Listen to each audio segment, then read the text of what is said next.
Salut, on est mercredi, ce qui veut dire que Underscore, c'est ce soir à 20h. Ce sera sur twitch.tv/micode. A tout de suite. Et nous, on va en profiter pour accueillir notre dernier invité de la soirée, c'est Upvote.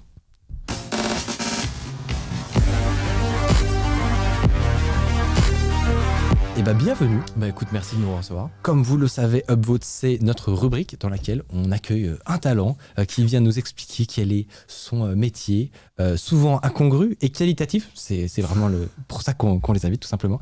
Et donc toi, Pierre, tu fais partie d'un collectif qui s'appelle Obvious. C'est ça.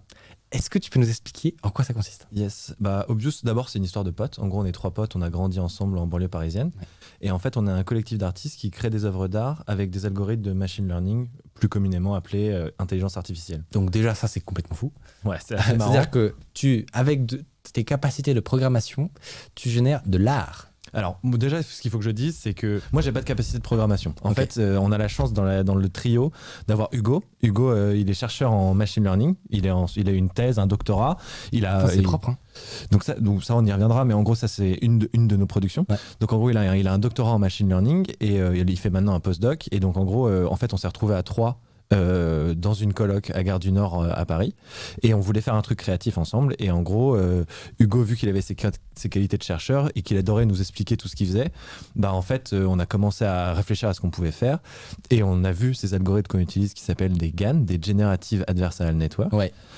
Et en fait, en plus, c'était l'époque où on commençait à faire du n'importe quoi, Enfin, ils prenaient des visuels et ils arrivaient à générer des tableaux de peintres célèbres. Je sais pas si tu avais vu ça passer.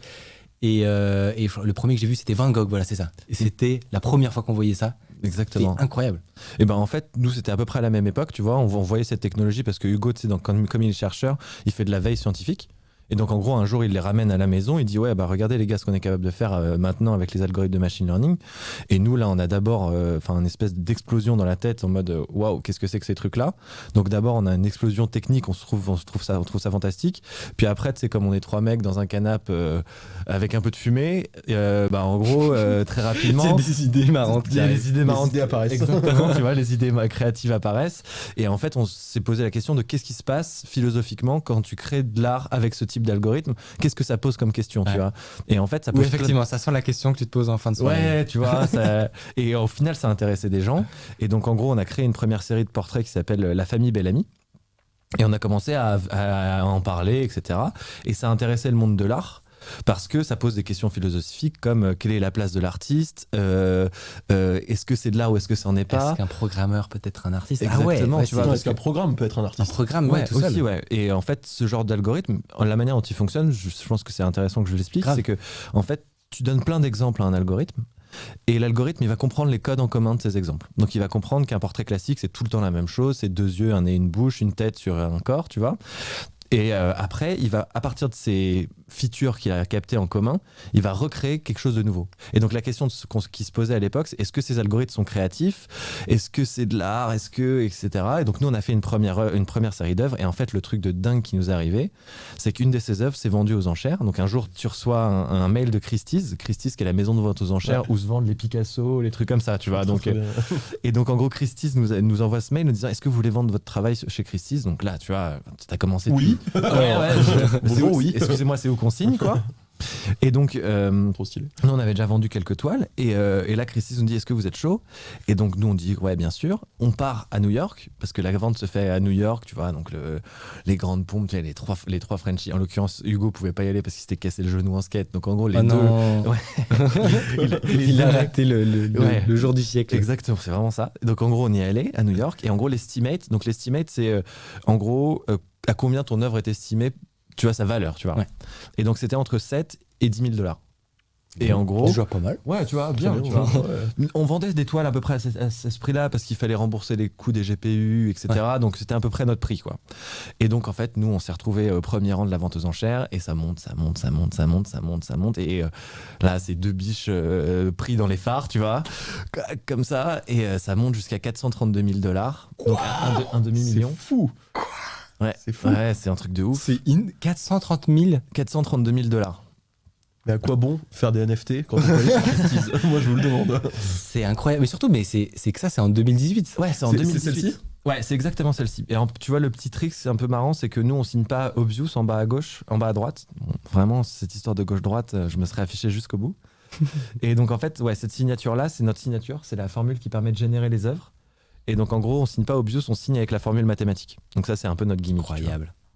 Donc là, est-ce que moi, juste en théorie, à partir de ça, ça ne suffit pas pour arriver au même résultat quand même. Non. En fait, tu vois, t'imagines genre... Ouais, je commence ce soir. Mais en fait, ce qui est important, c'est ce que tu vas en faire. Ouais. Tu vois ce que je veux dire? L'outil, au fond, il est disponible au grand public, c'est du code open source, etc. Donc la question, c'est quelle base de données tu vas utiliser et qu'est-ce que tu vas vouloir dire au travers de ça. Tu vois, c'est ça qui est vraiment important dans l'art. C'est pas tant l'outil, parce qu'en fait, c'est la même chose que le burin ou que l'appareil photo. Tu vois, tu peux en avoir un dans ta poche. Bah en fait, le truc, c'est pas pour quelle autant photo que tu vas être un génie. Exactement, tu vois. Et donc en fait, bah t'imagines bien quand tu passes de zéro à rien et que d'un seul coup t'as 432 000 $, ça te fait faire, enfin ça te donne un coup de projecteur de dingue sur ton travail. Et dis-toi que là, on était tellement. Et surtout, vous êtes même pas du game de la vente aux enchères. Super triste de pas avoir découvert ça plus tôt. Non mais c'est fou. De zéro. Vous partez d'une coloc à Paris, quoi. Exactement, ouais. Et ça fait quoi de débarquer dans ce milieu qui doit être spécial, j'imagine, quand même? C'est assez spécial. En fait, nous, on kiffe. Tu vois, vraiment. Bah, déjà, c'est une histoire de potes, on se connaît. Enfin, il y a des photos de Gauthier et moi où nos darons, elles nous habillent pareil. Tu vois ce que je veux dire? Donc, vraiment, on a 2 ans. Enfin, c'est pour te montrer que c'est une amitié ultra forte. Et en gros, on a débarqué dans ce milieu-là et c'est. En vrai, c'est ultra intéressant si t'es curieux. Tu vois, si les gens. Nous, tu sais, t'as toujours cette espèce de truc de l'art, c'est des gens fermés, tu vois, etc. Et en fait, ils sont ultra curieux à la nouveauté, ils veulent toujours apprendre de nouveau. Et donc, si tu arrives à quelque chose d'intéressant, qui pose des vraies questions, et c'est pas juste de la nouveauté pour de la nouveauté, tu vois, si ça pose des vraies questions intellectuelles, philosophiques, et que ça intéresse les gens, alors t'es bien reçu. Du moins, de mon expérience, tu vois. Et c'est ce qui s'est passé pour vous, du coup? Ouais. Et alors, tu nous disais quand même qu'après, la transition n'a pas forcément été évidente de je suis on top of the world. Putain, à vendre 430 000. Enfin, tu vois, la pression qu'on a subie au moment où le marteau tombe, tu vois, je suis pas content. On a trop peur. Enfin, tu vois, t'as une pression de malade qui te tombe sur les épaules. Derrière, tu sais pas quoi produire en termes de production artistique. T'as absolument tous les journaux du monde qui t'appellent. On a fait, vas-y, stop, on en peut plus, tu vois. On s'est mis en mode PNL style, tu vois. Pendant 2 mois, on a répondu on communique plus. C'est ça, ouais, c'est exactement ça. C'est notre stratégie média. Non, c'était pas une stratégie. Oui. On n'en pouvait plus, tu vois, genre vraiment. Et après, petit à petit, tu relativises, etc. Mais ouais, ça a été. Tu passes du tout au rien. Donc là, tu te le prends pleine gueule. Non, mais franchement, en fait, c'est un truc aussi que nous on connaît pas, tu vois, vous devez connaître mieux que ça, mais les haters, juste ça. Tu vois, des mecs qui t'insultent sur internet parce que t'as fait des trucs, enfin partout, tout le temps. Ouais, tu vois. Mais je pense honnêtement que peut-être ton expérience était particulièrement compliquée parce que peut-être il y a une histoire de légitimité, tu vois. Bah non, mais la jalousie peut arriver vite aussi, hein, quand on parle de ce genre de somme et de se dire il a rien fait, c'est un algorithme. Voilà, non, mais exactement ça, tu vois. Je pense que tu as un terreau qui est assez favorable. Exactement. Pour du hating, quoi. Et puis même, enfin juste que quelqu'un m'insulte sur internet, ça m'était jamais arrivé avant, et là d'un seul coup ça t'arrive puissance 10 000, tu vois. Donc tu te dis qu'est-ce qui se passe, qu'est-ce que c'est que cette histoire, moi j'ai rien fait. Et qu'est-ce que vous dites du coup si quelqu'un arrive et vous dit en fait vous êtes pas vraiment des artistes?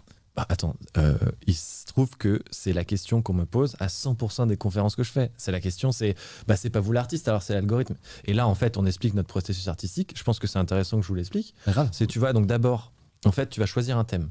Là, par exemple, dans la série japonaise qu'on a fait, l'idée, c'est qu'on fait un parallèle entre l'arrivée de l'électricité dans le Japon traditionnel et l'arrivée de l'intelligence artificielle dans nos sociétés. Tu vois, il y a des gens qui en bénéficient, etc. Enfin, tu as plein de concepts philosophiques intéressants à investiguer. Donc d'abord, tu choisis un thème qui va être intéressant.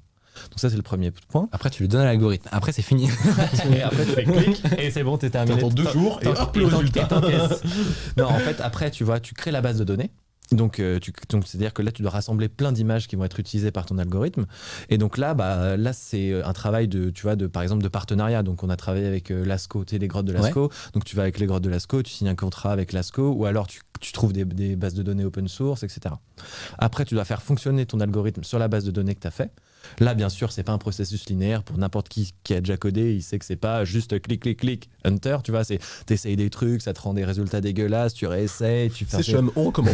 C'est exactement ça, tu vois, genre t'essayes des trucs différents, etc. À un moment, les résultats sont cool. Là, tu fais de la curation après, c'est-à-dire que l'algorithme va te générer des milliers de résultats, et là, tu vas sélectionner ceux qui vont pouvoir servir ton propos. Donc pour revenir à la série, je serais incapable de sélectionner. Vous avez déjà eu ce truc, rien à voir, mais sur Deliveroo, Uber Eats, tu commandes, tu ne sais pas sélectionner. Imagine, t'as 1000 images qui se ressemblent un petit peu pas mal. Et tu dois retrouver la meilleure. Ouais, j'avoue que tiens, comment vous faites ça? Bah en fait, le truc, c'est que nous, déjà, on se met ensemble, tu vois, on fait des présélections, etc. Et puis après, tu as aussi des espèces de critères que tu t'es fixé avant. Donc typiquement, l'exemple que j'aime bien donner, c'est dans la série d'estampes japonaises, tu as étudié l'estampe japonaise avant. Et donc tu connais les caractères classiques de l'estampe japonaise. Et tu veux pouvoir les retransmettre, tu vois. Donc tu vas aller chercher le samouraï, la geisha, le temple ou alors la montagne. Et donc tu vas alors essayer que le mi-samouraï, mi-geisha, du coup, tu le mets de côté, par exemple. Ouais, t'essayes.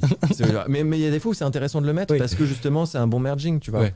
Après, tu vois aussi, là, en gros, ça, tu vois, c'est des Nike qu'on a fait avec Nike. Donc là, tu prends toutes les Nike de toutes les Air Max 97, tu les mets dans le truc et hop, tu les fais. Généré par un GAN network. Ouais, exactement. C'est vrai, c'est incroyable. Et là, par exemple, tu vois, là, t'as des contraintes clients. Mais elles sont fraîches. Si, moi, je suis sûr. Franchement, elles sont vraiment bien. Moi, je valide. Ouais. Et donc, tu vois, là, c'est plus un travail de créatif, tu vois. Et donc là, tu as des contraintes, entre guillemets, extérieures, c'est-à-dire soit tu as des clients, soit tu as des partenaires qui te disent, bah, il faudrait que ce soit ça ou ça. Et donc, ça rentre dans ton truc de curation. Et pour terminer, la dernière étape de ton travail, c'est le choix du médium. Donc tu vois, on a fait des masques africains là récemment. Et ben, l'idée c'est que en gros, nous on a les images et qu'après tu travailles avec un artisan ghanéen. En fait, la dernière étape du process, c'est choisir le support qui va être pertinent pour ton travail. Trop stylé. Alors surtout un projet qui avait fait énormément de bruit à l'époque, c'était attends, Nous sommes Marianne. Bah ça tourne. C'est encore en cours. Ouais, c'est en cours. Ouais. C'est quel est le concept? Honnêtement, la première fois que j'ai entendu, j'ai trouvé ça vraiment insane.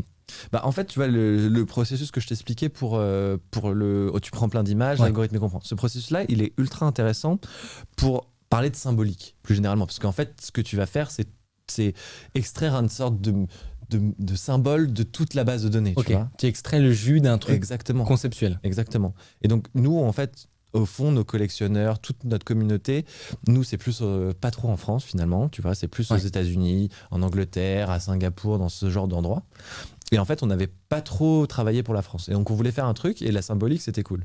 Et donc, en fait, ce qu'on a décidé de faire, c'est de travailler sur la Marianne. Et l'idée, c'est de mettre plein de femmes françaises dans un algorithme et de générer la femme française. Et donc, pour ça, en fait, on a fait un site sur lequel vous pouvez aller. Ça s'appelle noussommes-marianne.fr. Donc, toutes les femmes françaises peuvent participer. Et l'idée, c'est qu'en gros, ça t'ouvre une petite caméra. Et après, l'idée, c'est de générer une femme française à partir de toutes les françaises. Donc, ouais, ce site-là. Et en gros, ce qu'on aimerait bien, c'est que ce soit la prochaine sur les timbres. Parce qu'en fait... Et en fait, alors tu me dis si je me trompe, mais c'est une personne qui n'existera pas vraiment. Bah non. Ce sera le mix de tous. Ce sera... Oui, effectivement, ce sera genre... Ah oui, ok, on voit bien le... Tu vois, ce genre de truc. C'est incroyable. Et donc là, vous allez récupérer toutes les candidatures, faire mariner l'algorithme complètement jusqu'à arriver au résultat. Vous en êtes à quelle étape là? Là, on est dans les phases en gros, de demande de femmes de participation, tu vois. Donc là, on a 4500. Si, alors oui, honnêtement, je veux pas te faire de faux espoirs. Il n'y en a pas forcément énormément. C'est que dans les communautés IT. Sur YouTube. Je dis ça sur YouTube parce que sur YouTube, on a les stats. Ouais. Donc voilà, t'auras pas l'audience de rêve. Mais s'il y en a qui nous regardent ou si vous avez une sœur ou une mère qui veut participer, allez-y. La Marianne, tu vois, souvent c'est choisi parce que la fille, elle est belle ou alors qu'elle a réussi professionnellement. Ouais. Et on trouvait qu'en fait, cette manière de choisir l'icône de la France, c'était un peu un truc des années télé, tu vois, c'est un peu un truc des années 90. Ah, c'est vrai qu'à l'époque, des algorithmes qui te permettent d'analyser des centaines de millions de visages. Ça courait pas les rues. Mais même c'est un truc qui est un peu générationnel et qui est pas très représentatif finalement, tu vois. Ouais, je suis d'accord. Est-ce que vous avez un truc qui permet de vérifier si c'est des hommes? Non, mais on va passer sur la base de données. Pas de bêtises. Non, alors, et en plus de ça, pour être assez inclusif, on a la formulation qu'on prend, et franchement, on le pense, c'est toutes les personnes qui se sentent femmes françaises. Ouais, mais c'est ce que j'allais dire aussi. Si t'es un homme et que tu te sens femme, si t'es binaire, je suis pas très au courant de tout ce genre de choses, mais si t'es, en gros, si tu considères que tu es une femme française. Tu peux cliquer sur le bouton. Ouais. T'as le droit de participer. Je pense que c'est très bien vu. Je disais justement que ici, c'est pas notre audience, c'est pas celle qui contient forcément le plus de femmes. Ouais. Il m'a dit juste à juste titre que sur Popcorn, je vais peut-être vous choquer, il y a sans doute plus de femmes qu'ici, mais il n'y en a pas tant que ça. Il n'y en a pas tant que ça, oui, on est d'accord. Venez, on est gentils. Vous attendez combien de participants avant de clore? En fait, j'ai décidé de pas me On a décidé vraiment de pas se tirer une balle dans le pied en disant un chiffre qu'on n'atteindrait jamais, etc. Tu vois, l'idée c'est que ce soit représentatif, donc en vrai, au-dessus de 10 000, ce serait bien. Ce qu'on aime, notre rêve, notre doux rêve, ce serait que, tu vois, en fait, les présidents, ils choisissent une Marianne après au début de chaque mandat. Donc oui, là, ce serait bien plus économique. Donc, tu vois, il y a une sorte de calendrier secret machiavélique qu'on aimerait bien qu'il y ait plein de femmes qui participent pour que, au moment, en mai, où il y a un nouveau président, que le projet soit tellement évident que ce soit celui-là qui soit. Ce que j'ai envie de dire, c'est on pourrait presque faire une Marianne par jour, là, du coup. Ouais, complètement. Parce que l'avantage de ton algo, c'est qu'il peut en générer plein. Complètement. Et alors, en fait, le truc qui va être vraiment cool aussi, c'est que, donc, bien évidemment, on a les coordonnées de toutes les participantes. On a juste leur adresse email, mais on a leurs coordonnées. Et qu'en fait, dans la phase 2, tu vois, dans la phase de curation, on va faire une mise à jour du site.